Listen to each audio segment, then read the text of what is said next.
बाकी है, सीईटी बाकी है, तो इस हिसाब से हम लोग सोच रहे हैं कि कुछ इंपॉर्टेंट क्वेश्चंस डिस्कस कर लिए जाए। तो उस हिसाब से हम एक सेशन चालू करने वाले हैं जिसमें हम मैथ्स के कुछ इंपॉर्टेंट क्वेश्चन डिस्कस करेंगे। तो हमारे वीडियो जो है 20-20 मिनट्स के अराउंड रहेंगे, उसमें हम लोग ट्राई करेंगे मैक्सिमम क्वेश्चन, जब तक बोर्ड का एग्जाम नहीं होता तब तक हम लोग ट्राई करेंगे कवर करने का। तो आज मैंने कुछ 6 से 7 क्वेश्चन जॉट डाउन किए, तो उसमें से एक एक क्वेश्चन हम लोग ट्राई करेंगे सॉल्व करने का। तो फर्स्ट क्वेश्चन है इंटीग्रेशन का। इस वीडियोस में अपने मिक्स टाइप के क्वेश्चंस रहेंगे। तो फर्स्ट क्वेश्चन मैंने इंटीग्रेशन का लिया है, इसमें इसका इंटीग्रेशन फाइंड आउट करना है। तो इसमें हम लोग पूरा डिटेल में पूरा फॉर्मुलेशन ये सब तो नहीं बता पाएंगे, लेकिन हाँ क्या फॉर्मूला यूज हुआ है वो जरूर बता देंगे। तो फर्स्ट क्वेश्चन है integration of sine square x minus cos square x upon sine x into cos x का integration. This is indefinite integration. तो जैसे मैंने अपने पहले वीडियो में बताया था कि इंडेफिनाइट इंटीग्रेशन में कॉन्स्टेंसी आता है, तो उसको एक बार कंसिडर करके अपने को क्वेश्चन सॉल्व करना पड़ेगा।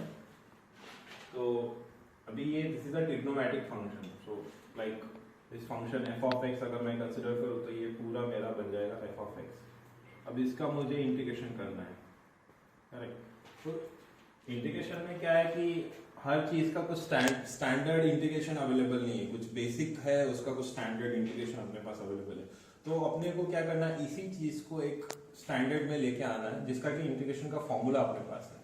तो अभी इसको बस सॉल्व करना है। तो जो अपन ने ट्रिग्नोमेट्री में पढ़ा था, कुछ रिलेशंस पढ़े थे, साइन एक्स और कॉस एक्स में क्या रिलेशन होता है। फॉर एग्जांपल अगर आपको पता है sine square x plus cos square x equals to 1 होता है। तो इस हिसाब से दूसरे भी कुछ रिलेशन है जिसका अपने को यूज करना है। यहाँ पे sine square x plus cos square x equals to 1 है, और यहाँ पे जो टर्म दिख रहे हैं मुझे that is sine square x minus cos square x. तो मुझे इसको सिंप्लीफाई करना है, फिर नीचे जो पार्ट गिवन है उसको सिंप्लीफाई करना है। तो अगर मैं याद कर पाऊँ कि इस रिलेटेड ट्रिग्नोमेट्री में क्या फंक्शंस है, तो अगर आप देखेंगे तो sign square x minus cos square x क्या होगा अगर सिंपल फॉर्म में। तो आप अगर देखे होंगे तो कॉस 2x ये होता है cos square x minus sign square x, और मेरे जो न्यूमरेटर में है sine square x minus cos square x, तो वो अगर मैं लिखूंगा उस फॉर्म में तो यहाँ पे क्या बनेगा sign square x minus cos square x. तो ये मुझे माइनस करके लिखना पड़ेगा cos 2x। तो मेरा ये तो फॉर्म न्यूमरेटर में आ गया, मैं इसकी जगह पे ये लिख सकता हूँ ये न्यूमरेटर। अभी डिनोमिनेटर को कैसे सिंप्लीफाई कर सकते हैं उसको देखेंगे। ये है sign x into cos x. मुझे पता है साइन 2x ये होता है 2 sign x into cos x. तो फिर यहाँ पे only 2 sign x into cos x होता है साइन 2x, लेकिन यहाँ पे sign x into cos x है, तो मुझे क्या करना पड़ेगा यहाँ पे 2 से मल्टीप्लाई करना पड़ेगा। तो 2 को बैलेंस करने के लिए मल्टीप्लाई करना पड़ेगा और डिवाइड भी करना पड़ेगा। ये मैं आपको बाद में बता दूंगा, या फिर मैं ऐसे लिख सकता हूँ इसको साइन एक्स कॉस एक्स, ऐसा मेरा नीचे डिनोमिनेटर में फॉर्म है, तो उसके जगह मैं ये लिख दूंगा, ये भी चलेगा, मल्टीप्लाई करने की जरूरत नहीं है, इसको इस तरह से लिख सकते हैं। तो ये एक फॉर्म हो गया साइन 2x, तो ये मेरा हो गया डिनोमिनेटर। अभी न्यूमरेटर बाय डिनोमिनेटर अगर अपन देखेंगे तो क्या फॉर्म बनता है यहाँ पे, ये बनेगा माइनस कॉस 2x, ये मेरा न्यूमरेटर आया था यहाँ पे, और डिनोमिनेटर में है साइन 2x डिवाइडेड बाय 2, तो ये 2 ऊपर चला जाएगा। तो cos x by sine x क्या होता है सबको पता है, cot x। तो cos 2x by sine 2x क्या बनेगा cot 2x, और माइनस साइन वैसे ही रहते हैं। तो आपका सिंप्लीफाइड फॉर्म क्या बना, यहाँ पे लिख देता हूँ मैं, न्यूमरेटर बाय डिनोमिनेटर आपका सिंप्लीफाइड फॉर्म बना minus of cot 2x into 2।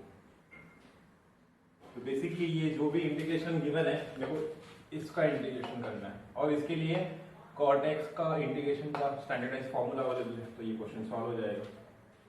तो इस क्वेश्चन में अपन ने क्या किया है, जो भी क्वेश्चन में ट्रिग्नोमेट्रिक फंक्शन दिया है उसको सिंप्लीफाइड करने की कोशिश किया है। सिंप्लीफाइड मतलब न्यूमरेटर को देखा कुछ रिलेशन अपने पास अवेलेबल है क्या, तो उस हिसाब से ये जो रिलेशन है ऊपर लिखा हुआ तो माइनस कॉस 2x है। डिनोमिनेटर में देखा sign x into cos x, उस हिसाब से कुछ ट्रिग्नोमेट्री में कुछ रिलेशन अवेलेबल है क्या, तो ये रिलेशन अवेलेबल है, तो इसको इस फॉर्म में लेके आए तो साइन 2x/2 बना। तो न्यूमरेटर बाय डिनोमिनेटर जो कि यहाँ पे भी है उस हिसाब से मेरा बनता है माइनस कॉट 2x इंटू 2। तो इतना बताने के बाद मैं ये इसके बाद नेक्स्ट स्टेप ये सिंपली ये लिख देता हूँ, ये जो है इंटीग्रेशन ये मेरा बन जाएगा न्यूमरेटर का denominator minus cot 2x into 2 dx। I guess आप लोग को समझ में आ गया होगा कि ये कैसे आया। अभी माइनस 2 इंटीग्रेशन cot 2x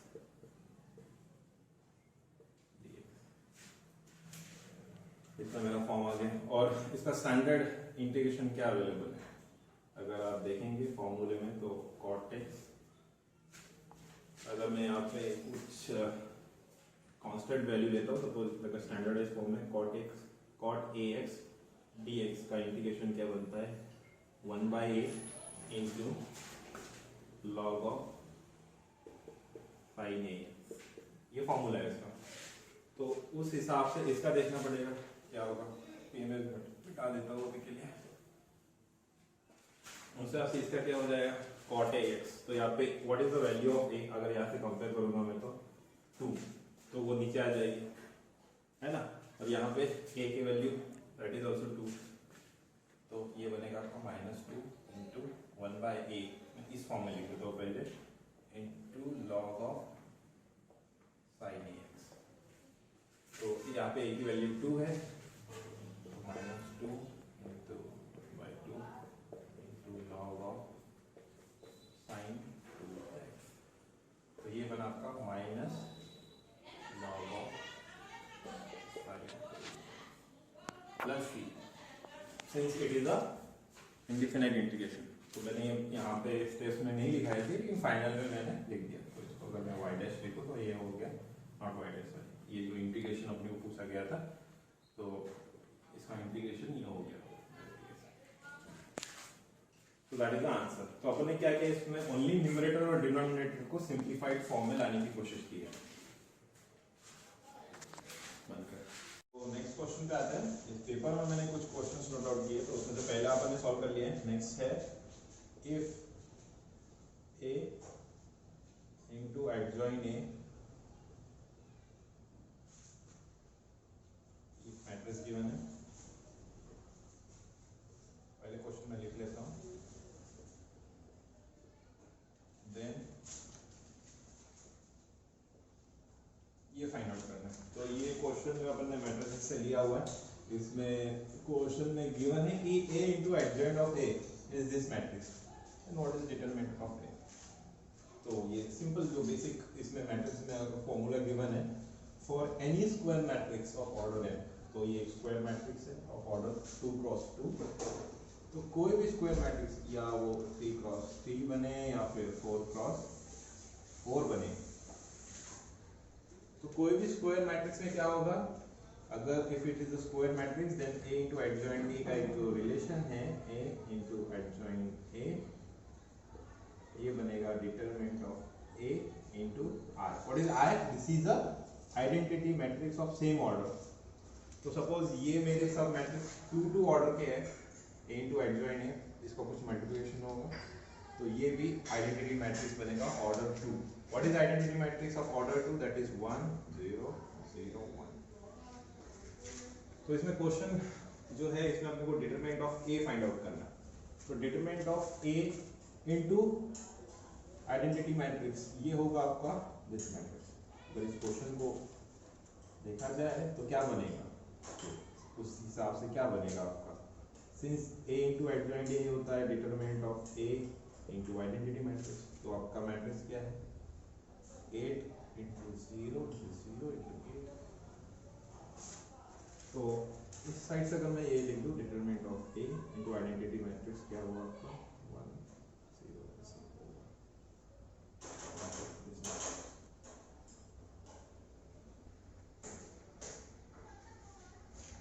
तो इस दोनों को अगर आप कंपेयर करेंगे तो इसमें से 8 you can taken out from the matrix.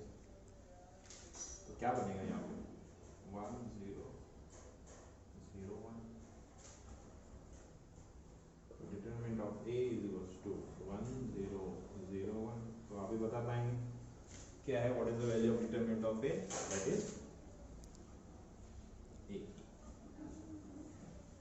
So determinant of a का वैल्यू कितना आ गया 8। तो ये बहुत ही सिंपल क्वेश्चन था जिसमें फाइंड आउट करना था कि डिटरमिनेंट ऑफ ए का वैल्यू क्या बनेगा जब a into adjoint a equals to 8008 और इसमें गिवन है कि लाइक फॉर्मूला जो गिवन है उसके हिसाब से for a square matrix of any order this relation stands what is that relation a into adjoint a equals to determinant of a into i। तो उस हिसाब से अपने फाइंड आउट कर लिया डिटरमिनेंट ऑफ a की वैल्यू। अभी चलते हैं नेक्स्ट क्वेश्चन। कुछ समझ में नहीं आ रहा है तो आप कमेंट्स में लिख सकते हैं, या फिर मैं अगर कहीं फास्ट जा रहा हूँ तो आप वीडियो पॉज करके फिर से एक बार देख लीजिए उस चीज़ को और बुक से रिलेट कर लीजिए, आपको समझ में आ जाएगा। नेक्स्ट क्वेश्चन है अपना कंटिन्यूटी पे। Question is function fx given है x प्लस 3 का square minus 36 upon x minus 3।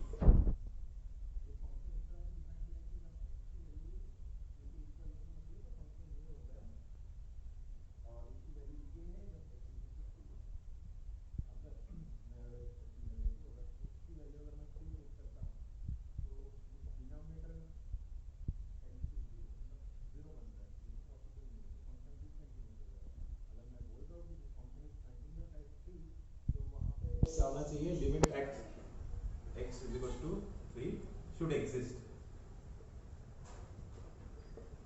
कुछ वैल्यू फंक्शन की आनी चाहिए उस पॉइंट पे अगर वो फंक्शन कंटिन्यूअस है तो अपने को फाइंड आउट करनी है कि k की वैल्यू क्या बनेगी। मतलब जब भी ये function that is limit x tends to 3 fx it should give some value, कुछ तो वैल्यू इसका आना चाहिए। तो इस केस में यहाँ पे ये वैल्यू k, तो इस क्वेश्चन में करना क्या है k की वैल्यू फाइंड आउट करने के लिए लिमिट ही लगानी है इस फंक्शन में when x is tending to 3।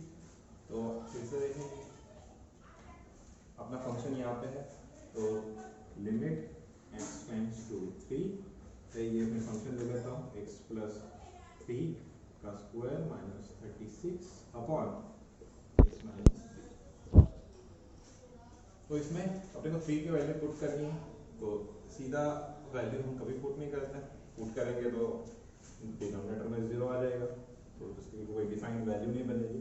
तो इसलिए इसको सॉल्व करना पड़ेगा। अभी इस क्वेश्चन में मेन एम क्या होना चाहिए कि जो भी x माइनस 3 है कैसे तो कैंसिल हो जाए। अभी ये x माइनस 3 कैसे कैंसिल होगा, तो वो जो भी न्यूमरेटर में टर्म्स गिवन है ना, इसको किस तरह से आपको एडजस्ट करना है कि ये नीचे वाला टर्म कैंसिल हो जाए। तो वही देखते हैं, अगर मैं यहाँ पे x प्लस 3 है, यहाँ पे किस तरह से x माइनस 3 के टर्म्स में पूरा न्यूमरेटर लेके आ जाऊँ तो ये x माइनस डिनोमिनेटर वाला कैंसिल हो जाएगा। तो देखते हैं, मैं क्वेश्चन निकाल देता हूँ।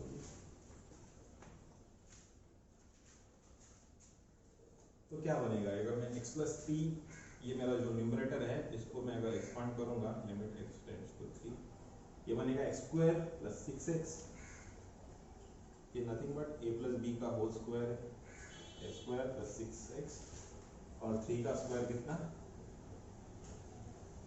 9 माइनस 36 अपॉन x माइनस 3।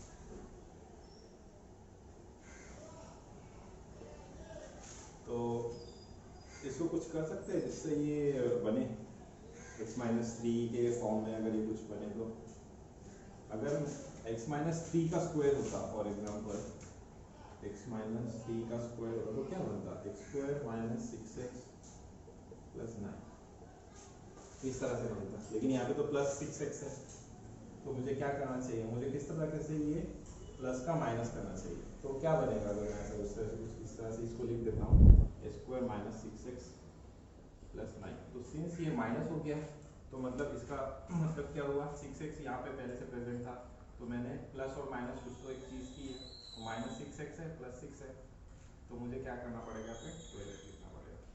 देख लो अभी 12x माइनस 6x क्या बना, पॉजिटिव 6x। तो इसका मतलब क्या हुआ, जब भी मैं यहाँ पे 12x लिख रहा हूँ तो मेरा जो इक्वेशन है वो चेंज नहीं हो रहा है, वैल्यू तो नहीं आ रही ना। 12x माइनस 6x कितना 12 से 6 गया 6, तो ये सेम ही फॉर्म बन रहा है, और माइनस 36 इस तरह से मैंने इसको लिख दिया। लिख सकते हैं इस तरह से इसको upon x minus 3 into limit x tends to 3। अभी ये जो फॉर्म है ये x माइनस 3 के फॉर्म में आ गया, दैट इज x माइनस 3 का स्क्वायर। तो मैं इसको लिख सकता हूँ x माइनस 3 का स्क्वायर, करेक्ट, प्लस इसमें से कुछ कॉमन निकाल सकते हैं, 12 को कॉमन निकाल सकते हैं, 12 into x minus 3 upon x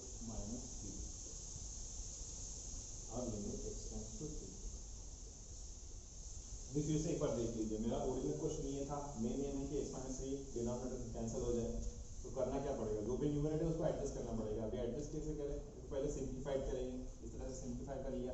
उसके बाद देखा कि यहाँ पे ये साइन है, जबकि मुझे x माइनस थ्री फॉर्म में लाना है, x माइनस थ्री फॉर्म में लाना है, मतलब इस तरह से अगर मैं फॉर्म होगा तो x square minus six x plus nine. तो यहाँ पे किस तरह से एडजस्ट करना है, कैसे एडजस्ट करेंगे, प्लस सिक्स एक्स ही उसका वैल्यू लेना चाहिए, तो minus six x plus 12x, तो क्या होगा, 12 से 6 गए 6, मतलब पॉजिटिव 6x। तो इस तरह से मैं इसको लिख सकता हूँ। तो फिर मैंने इसको यहाँ से देखिए x square minus six x plus nine, x minus three का स्क्वायर हो गया, plus 12 into x minus three upon x minus three. अभी इसको जो न्यूमरेटर है उसको सेपरेट कर देते हैं। तो पहला टर्म क्या बन जाएगा, limit x tends to 3 x minus three का square upon x minus three. आप लोग को पता होगा कि लिमिट को हम लोग सेपरेट कर सकते हैं दो फॉर्म में। तो ये तो यहाँ पे क्या बनेगा, 12 into x minus three upon x minus three.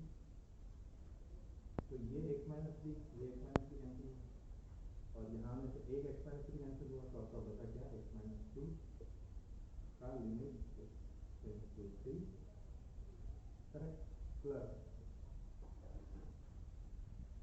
Plus क्या बनेगा मेरा यहाँ पे 12, इससे तो कैंसिल हो गया, करेक्ट ना, यहाँ पे एक्स माइनस थ्री कैंसिल हो गया, और यहाँ पे लिमिट को तो जीरो, तो जीरो प्लस 12, तो आंसर आएगा।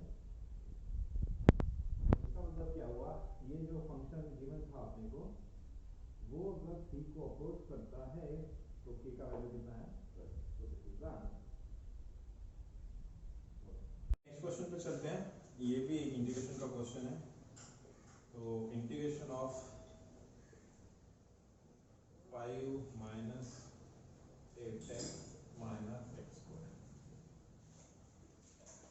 तो ये अगर क्वेश्चन देखेंगे तो देख के लिए कैसे इसका इंटीग्रेशन पॉसिबल है, क्या कर सकते हैं।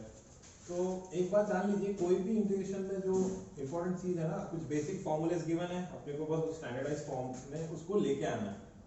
तो this is just a algebraic calculation. तो अपने को अलजेब्रा को इस तरह से एडजस्ट करना है कि वो जो स्टैंडर्ड अपने को फॉर्मूलेस गिवन है उस फॉर्म में उसको लेके आ सकते हैं।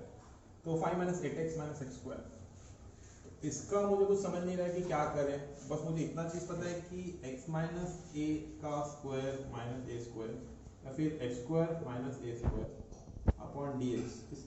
अगर इस साइड में अगर इसको लेके आ सकता हूँ तो इसका कुछ तो एक स्टैंडर्ड फॉर्मूला होगा जिसमें मैं इसको सॉल्व कर पाऊंगा। तो देखते हैं कि उसको इस फॉर्म में लेके आ सकते हैं क्या। उसको उसके लिए अपने को एक चीज तो यहाँ पे दिख रही है एक्स स्क्वायर, तो एक्स स्क्वायर होगा और दूसरा x का भी टर्म होगा, तो कुछ तो x प्लस ए का स्क्वायर या फिर x माइनस ए का स्क्वायर, इस तरह में मैं इसको लेके आ सकता हूँ। तो बस करना क्या है कि इस तरह से इसको कहीं तो एडजस्ट करना है। तो जब भी मैं इस तरह से लिखता हूँ x माइनस सपोज a का स्क्वायर, तो ये टर्म्स मेरी पॉजिटिव रहती है, x square minus 2ax plus suppose a square, इस तरह से इसका बनेगा। तो ये जो x है ये पॉजिटिव बनेगा। तो मैं क्या करूंगा, इसमें माइनस x है तो इसको माइनस साइन से एक बार मल्टीप्लाई कर देते हैं, या फिर माइनस साइन बाहर लेके आते हैं, देखते हैं इससे कुछ फायदा होता है क्या। तो अगर मैं माइनस साइन इस क्वेश्चन में बाहर लेके आ जाऊँ तो क्या बनेगा, सपोज ऊपर लिख देता हूँ minus integration of dx upon, ये प्लस है उसका माइनस बनेगा, ये माइनस है उसका प्लस बनेगा, तो इस तरह से x square plus 8x minus 5, ये बन गया। अभी इसको x प्लस, सिंस यहाँ पे 8x है ना, तो यहाँ पे डेफिनेटली 4 होना चाहिए। क्यों, क्योंकि ये आपका बनता है x square plus 8x plus 16, इस तरह से। लेकिन ये जो टर्म है मेरा, ये तो 5 है, तो मुझे किस तरह से एडजस्ट करना है। तो क्या कर सकते हैं, इसको अगर 5 में मैं लेके आऊँ, प्रॉब्लम में तो इतना ही टर्म है, तो इस टर्म की जगह पे अपन क्या लिख सकते हैं, x प्लस 4 का square minus 16 equals to x square plus 8x। तो देखिए क्या होगा, ये minus dx upon x square plus 8x की जगह पे ये लिखना पड़ेगा x प्लस 4 का स्क्वायर माइनस 16 माइनस 5, तो माइनस 16 माइनस 5 माइनस 21, तो जो स्टैंडर्ड फॉर्म है मेरे पास इंटीग्रेशन का, इसका कुछ तो इंटीग्रेशन पॉसिबल है, वो dx upon x square minus a square. अब इसका इंटीग्रेशन स्टैंडर्ड फॉर्म में क्या बनता है, 1/2a into log of x minus a upon x plus a। इसमें दूसरा फॉर्म ये भी है dx अपॉन ए स्क्वायर माइनस एक्स। तो ये तो सेम ही है, लेकिन ये याद रखने की जरूरत नहीं, ओनली इसमें माइनस साइन आप ऊपर ले लेंगे तो यहाँ पे जो इसका न्यूमरेटर है डिनोमिनेटर है ये एक्सचेंज हो जाएगा। तो आप यही वाला फॉर्म याद रखिए। तो यहाँ पे तो x प्लस 4 है, तो ये अगर मैं इसको कैपिटल X मानूं और ये मेरा क्या बनेगा -21, ये तो मैं इसको इस तरह से लिख देता हूँ minus dx integration upon capital X square minus 21। तो यहाँ पे तो a स्क्वायर चाहिए, तो यहाँ पे a स्क्वायर मतलब a स्क्वायर का वैल्यू यहाँ पे 21 है, तो a क्या बनेगा मेरा, सपोज a स्क्वायर इज 21, तो a क्या बनेगा square root of 21। Plus minus होता है ऑब्वियसली, लेकिन स्क्वायर करने का पॉजिटिव वैल्यू कंसीडर करते हैं। तो इसको अगर मैं इस फॉर्म में लिख सकूँ, फॉर एग्जांपल माइनस dx, यहाँ पे स्मॉल x ही है मेरा, और ये capital X square minus square root of 21 का स्क्वायर। तो आप देख सकते हैं ये फॉर्म और ये फॉर्म मैच कर गया। इसका इंटीग्रेशन जो बेसिक फॉर्मूला है उसके हिसाब से ये बनता है, तो ये इसके फॉर्म में आ जाएगा। तो एक बार देख लीजिए अपन ने क्या किया, इसी को सिंप्लीफाइड करना है, इसको सिंप्लीफाइड करना है तो इसको कुछ स्क्वायर इधर कुछ एडजस्ट करने के लिए मैंने पहले नेगेटिव साइन बाहर ले लिया, फिर इस फॉर्म में किया। अभी मुझे पता है ये स्टैंडर्डाइज फॉर्मूला है, तो यहाँ पे इस फॉर्म में लेके आने का मैं बस ट्राई कर रहा हूँ। तो यहाँ तक तो आगे ये कैपिटल X क्या है मेरा x प्लस 4, तो देखते हैं आगे क्या बनेगा। यहाँ तक अपन आ गए, तो माइनस साइन बाहर ले लेता हूँ, integration of dx upon capital X square minus root 21 का स्क्वायर। तो माइनस हो जाएगा मेरा माइनस, और इस हिसाब से मैं यहाँ पे लिख दूंगा माइनस 1/2a। तो a का वैल्यू क्या है यहाँ पे स्क्वायर रूट ऑफ 21 इंटू ये क्या बनेगा लॉग इंटू लॉग में बनेगा, तो log of x minus a that is square root of 21 upon capital X plus square root of 21। तो अपने को क्या करना है, नेक्स्ट स्टेप में जब जो कैपिटल X की वैल्यू है वो पुट कर देनी है। कैपिटल X की क्या वैल्यू क्या बनती है, जो अपन ने कंसीडर की थी x प्लस 4, तो ये बनेगा x plus 4 minus square root of 21 upon x plus 4 plus square root of 21। तो ये हो गया आपका उसका इंटीग्रेशन। तो बेसिक क्वेश्चन है integration of 1/5 minus x minus x square, तो इसका इंटीग्रेशन ये बनेगा -1/2 square root of 21 log plus 4 minus root 21, इस तरह से। अभी अगर ये क्वेश्चन सीटी में आता ना, तो यहाँ पे ये जो स्क्वायर रूट ऑफ 21 है ना, इसकी जगह पे कुछ a गिवन रहता है, मतलब ये क्वेश्चन है और इसका ये फॉर्म दिया रहता है, और यहाँ पे जस्ट पूछा रहता है कि what is the value of square root, that is what is the value of a। अगर मैं यहाँ पे a कर दूं और यहाँ पे भी a कर दूं और यहाँ पे भी ये मिटा के a कर दूं, तो क्वेश्चन में what is the value of a, तो ये ऐसे तो फाइंड आउट नहीं कर सकते, पूरा आपको सॉल्व करना पड़ेगा, या फिर एटलीस्ट समझना पड़ेगा कि यहाँ पे टर्म एडजस्ट करने के बाद कौन सा टर्म बच रहा है, उस हिसाब से a का वैल्यू आप निकाल सकते हैं। तो यहाँ पे a का वैल्यू क्या होगा square root of 21। Okay, next question discuss कर लेते हैं। ये है रॉल्स थ्योरम पे, ये बोर्ड एग्जाम में आया हुआ क्वेश्चन है। गिवन है कि function f of x is equals to x cube minus 3x। This function follows Rolle's theorem in the interval minus of square root of 3 and 0. Then find the value of c. अब ये जो हम लोगों ने पढ़ा हुआ है Rolle's theorem क्या होता है, इनको सब जगह की c क्या होता है, तो अगर आप रॉल्स थ्योरम देखें, रॉल्स थ्योरम क्या करता है कि अगर कोई एक फंक्शन है f ऑफ x, ये अगर कंटिन्यूअस है एक पर्टिकुलर इंटरवल में, कुछ भी माइनस ए से प्लस ए तक ले लेता हूँ, और उसी इंटरवल में ये डिफरेंशिएबल है, अगर आप देखेंगे तो यहाँ पे मैंने ये क्लोज ब्रैकेट लिया हुआ है, यहाँ पे ओपन ब्रैकेट, तो क्लोज ब्रैकेट ओपन ब्रैकेट का मीनिंग आई होप आपको समझता है कि क्लोज ब्रैकेट में ये वैल्यू इंक्लूड होती है, इसमें ये वैल्यू इंक्लूड नहीं होती है। So function should be continuous in this interval, it should be differentiable in this interval। अगर इस तरह से आपका फंक्शन f(x) है तो फिर f dash of c is equals to 0। इसमें और एक जो कंडीशन है दैट इज दोनों पॉइंट पे that is f of a equals to f of minus a, value same होनी चाहिए। इसका मतलब ये इस तरह का कर्व है यहाँ पे बाउंड्री रीजन में फंक्शन की वैल्यू सेम आती है, तो अगर बाउंड्री रीजन में फंक्शन की वैल्यू सेम आती है, गिवन इंटरवल में वो डिफाइन है और वहाँ पे वो फंक्शन कंटिन्यूअस और डिफरेंशिएबल है, तो फिर क्या होगा, एक ऐसा पॉइंट आएगा जहाँ पे फंक्शन का डेरिवेटिव 0 बनेगा। तो अगर आप ग्राफिकल में समझना चाहते हैं तो मैं अगर ऐसा एक फंक्शन ले लूँ, तो यहाँ पे सपोज a ले लूँ, यहाँ पे b ले लूँ, तो यहाँ पे एक पॉइंट आएगा c, जहाँ पे f डैश ऑफ c आपका क्या बनेगा 0। यहाँ पे दो चीजें तो अपने को पता है, f of a equals to f of b, तो उस हिसाब से f डैश ऑफ c क्या बनेगा 0। तो देखते हैं, ये मैं थोड़ा मिटा देता हूँ यहाँ तक।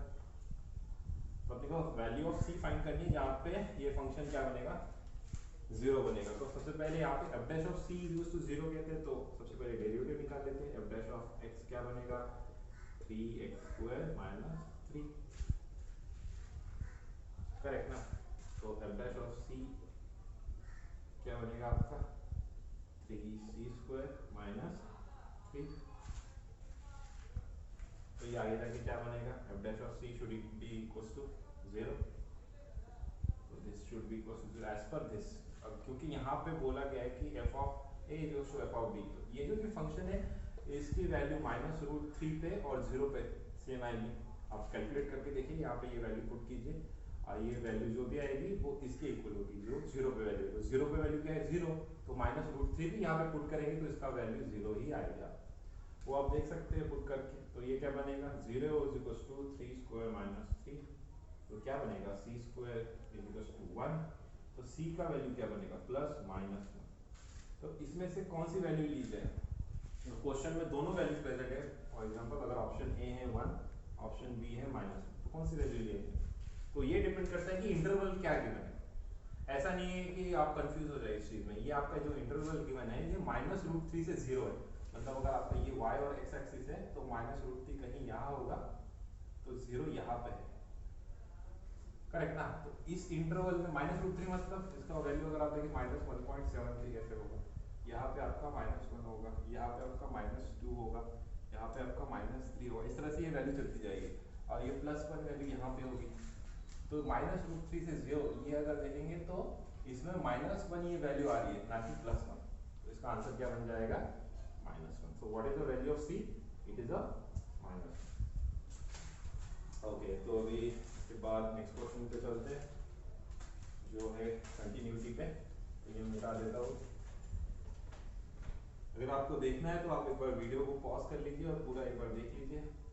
ओनली इसमें कॉम्प्लिकेशन मतलब जो ट्रिक था वो था कि c² इक्वल्स टू 1 आया था, तो उस हिसाब से c का वैल्यू +-1 था, ओनली गेस करना था कि ये वैल्यू +1 होगा कि -1 होगा। तो कैसे गेस करेंगे, बताओ, इंटरवल पता है √3 से -√3 से 0, तो -1 बनता है। अभी नेक्स्ट क्वेश्चन आपका है शो दैट फंक्शन, एक फंक्शन दिया हुआ है और वो whether it is continuously increasing on all real values or not। तो आपका फंक्शन है, मैं एक बार लिख लेता हूँ, फिर से एक बार इसको एक्सप्लेन कर लेता हूँ क्या क्वेश्चन है। x² minus 3x² plus 6x minus 100 और ऑल रियल टर्म्स में मुझे डिफाइन करना है कि ये इंक्रीजिंग फंक्शन होना चाहिए।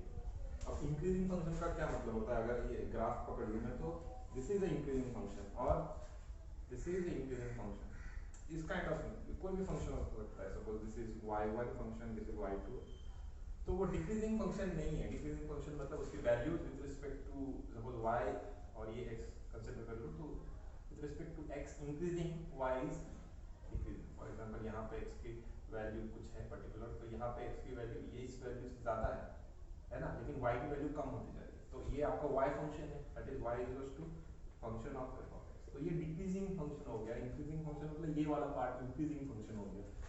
तो f ऑफ x जो फंक्शन बनता है, जो गिवन है, ये इंक्रीजिंग फंक्शन है। कैसे डिफाइन करेंगे? वो डेरिवेटिव से ही फाइंड कर सकते हैं अगर आपने पढ़ा होगा तो। f dash of x if it is greater than 0, if it is greater than 0, इसका मतलब this is a increasing function on the given range. Here all real terms के लिए अपने को डिफाइन करना है। तो यहाँ पे मैं पहले सबसे पहले f dash of x निकाल लूँगा, तो बनेगा 3x square minus 6x plus 6, ये 0 हो जाएगा क्योंकि derivative of a constant function is 0। तो ये क्या बनेगा? अब इसमें अपने को f dash of x is greater than 0 दिखाना है, तो मतलब ये टर्म 0 से हमेशा ग्रेटर बनेगी। कैसे वेरीफाइड करेंगे आप?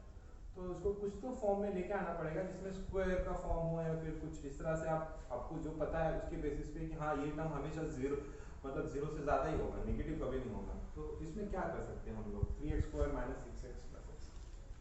इसको अगर मैं देखूँ तो अगर मैं यहाँ पे 3 कॉमन पकड़ लूँ तो 3x स्क्वायर माइनस कितना हुआ यहाँ पर 2x प्लस 6, इस तरह से हो रहा है। तो ये वैल्यू, इसको देख के मैं नहीं बोल पाऊंगा कि ये मतलब हमेशा रहेगी या नहीं रहेगी, करेक्ट ना? तो इसके लिए क्या करना पड़ेगा कि कुछ तो टोटल स्क्वायर का टर्म है। For example x plus a का स्क्वायर, यहाँ पे a कुछ भी हो, इसका स्क्वायर क्या मतलब पॉजिटिव वैल्यू बनेगी जो भी आएगा। लेकिन यहाँ पे इस x के कारण अपन नहीं बोल सकते कि ये टोटल टर्म पॉजिटिव बनेगा नहीं बनेगा। तो क्या करना है अपने को इस क्वेश्चन में कि इस तरह पे टोटल ब्रैकेट का स्क्वायर हो जाए, मतलब जो भी वैल्यू आ जाएगी वो स्क्वायर बन के पॉजिटिव बन जाएंगी। तो इसमें क्या कर सकते हैं हम लोग? ये देखो 3x square minus 6x plus 6 हो गया। तो अभी इसको कुछ तो इस तरह के फॉर्म में लेके आना है। तो कैसे करेंगे? x प्लस a स्क्वायर या फिर x माइनस a स्क्वायर, जो भी है, ये तो टोटल पॉजिटिव वैल्यू बनेगी। तो x स्क्वायर माइनस 2x, तो अगर मैं इसको थोड़ा सा एडजस्ट करके देखूँ, 3 तो मैंने बाहर ही ले लेता हूँ। एक काम कर लेते, 3 पूरा ही बाहर निकाल लेते। यहाँ पे ये बना ना 6, तो मैं अगर पूरा बाहर निकाल लूँ तो ये मेरा टर्म बनेगा x square minus 2x plus इसके पूरा बाहर निकाला है तो मैंने बनेगा 2। यस, आपको ये समझ में आया हो? मैंने यहाँ पे ओनली यहाँ पे ये टर्म था, तो ये पूरा ब्रैकेट के, तो यहाँ पे अगर आप देखेंगे 3, इसको सेपरेट भी करेंगे तो 3x square minus 2x plus 6 आ जाएगा। अभी ये मुझे थोड़ा सा रिलेटिव लग रहा है कि मैं इसको इस तरह से लिख सकता हूँ, x स्क्वायर माइनस 2x, ये टर्म कब आएगी? कोई भी इसमें आपको याद रखना है कि ये वाला 2x कब आता है। फॉर एग्जांपल जब मैं x माइनस 1 का स्क्वायर करता हूँ तो x square minus 2x plus 1 ये आता है। अगर यहाँ पे x माइनस 2 का स्क्वायर होता तो x square minus 4x plus ये 2 का स्क्वायर 4 आता। तो ये जो टर्म है ये बहुत इंपॉर्टेंट है कि इसमें ये टर्म डिफाइन करने के लिए। तो यहाँ पे माइनस 2x है तो उस हिसाब से क्या बनेगा? माइनस 1 बनेगा। तो ये चीजें जिसमें एडजस्टमेंट के हिसाब से आपको समझनी चाहिए कि क्या आएगा क्या नहीं आएगा। तो अगर मैं इसको इस तरह से अगर लिख देता हूँ प्लस 1 तो क्या बनेगा? ये 3x माइनस 1 का स्क्वायर, यहाँ पे मैंने लिखा है कि x माइनस 1 का स्क्वायर क्या होता है? x square minus 2x plus 1, ये आपका हो गया f डैश ऑफ x। तो क्या ये f dash of x greater than 0 बनेगा हमेशा कोई भी वैल्यू ऑफ x के लिए? देखिए यहाँ पे पुट करके, फॉर एग्जांपल आप x की वैल्यू -3 भी पुट करते तो -3 -1 -4 का स्क्वायर दैट इज 16। मतलब कोई भी चीज का स्क्वायर लीजिए, -3 हो गया तो वो भी 9 है, -9 हो गया वो भी +81 है। मतलब इसका मतलब कोई भी आप वैल्यू यहाँ पे इंटर कीजिए, उसका आउटपुट क्या आएगा? पॉजिटिव आएगा। पॉजिटिव आएगा मतलब ग्रेटर देन 0 आएगा। मतलब all for all real term f dash of x is greater than 0, that means this is a increasing function. तो इसी के साथ हम अपना ये वीडियो खत्म करते हैं। नेक्स्ट सेशन में लेके आएंगे और कुछ क्वेश्चन जो कि सीईटी एग्जाम के रिलेटेड होंगे। तो तब तक के लिए घर पे रहिए, सेफ रहिए, और अगर आप चैनल पे नए हैं तो हमारा